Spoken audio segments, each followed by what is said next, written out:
आज दिनांक 15 ऑगस्ट. आजच्या प्रवचनाचा विषय वृत्तीचे समाधान ही भगवंताच्या कृपेची खूण. आपला देह पंचमहाभूतांचा आहे. यामधला मी कोण हे पहावे.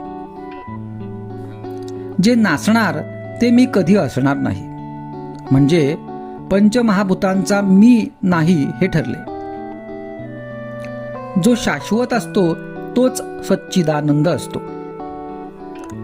मी भगवंत स्वरूप व्हावे अशी प्रत्येक मनुष्याची सुप्त अगर प्रगट इच्छा असते, तेव्हा त्यापैकी थोडा तरी मी असल्याशिवाय मला असे वाटणार नाही. भगवंताचे स्वरूप आनंदमय आहे आणि आपण सर्व लोक आनंदात राहावे असे मी म्हणतो. मी या आनंदापासून वेगळा होतो तेव्हा कुठेतरी चुकले असे समजावे. अपूर्ण सृष्टी पूर्ण करण्यासाठीच मनुष्याची उत्पत्ती भगवंताने आपल्या अंशरूपाने केली. आपल्या आनंदात व्यत्यय आणणारे विषय जाणून घेतले म्हणजे मग आनंदात बिघाड नाही येणार. या वाटेने चोर आहेत असे समजले म्हणजे त्या तयारीनेच आपण जातो. जो भक्त झाला त्याला विघ्ने येत नाहीत. भगवंताचे म्हणून कोणतेही काम केले म्हणजे त्रास नाही होत. आनंदाचा साठा कुठे निश्चित असेल तर तो भगवंताजवळ आहे. नाटकात राजाचे काम करणारा माणूस जसा मी खरा भिकारीच आहे हे ओळखून काम करतो, त्याप्रमाणे आपण आपले खरे स्वरूप ओळखून प्रपंच करावा. नाशवंत वस्तूवर आपण प्रेम करतो, तसेच लहान सहान गोष्टीत अभिमान धरतो. इथेच तर आमचे चुकते. मी जे नाही ते व्हावे यात सुख आहे असे वाटते.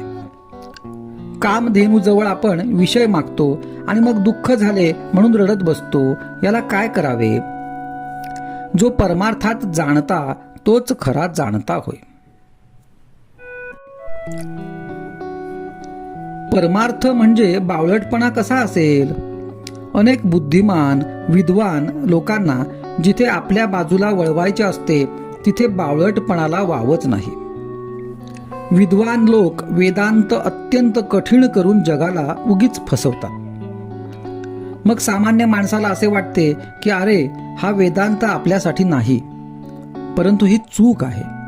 वेदांत हा सर्वांसाठी, सर्व मनुष्य मात्रासाठी आहे.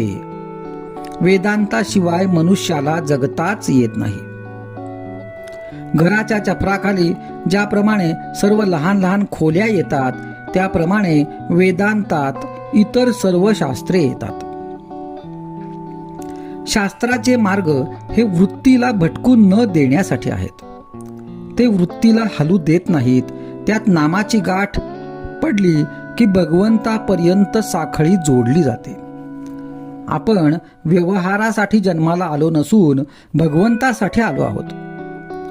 म्हणून आपण अमुक एक वस्तू नाही म्हणून कष्टी होण्यापेक्षा दुसरी एखादी वस्तू आहे म्हणून समाधानात राहावे. समाधान ही वस्तू फक्त भगवंताजवळ मिळते आणि ती मिळविण्याच्या आड काहीही येऊ शकत नाही.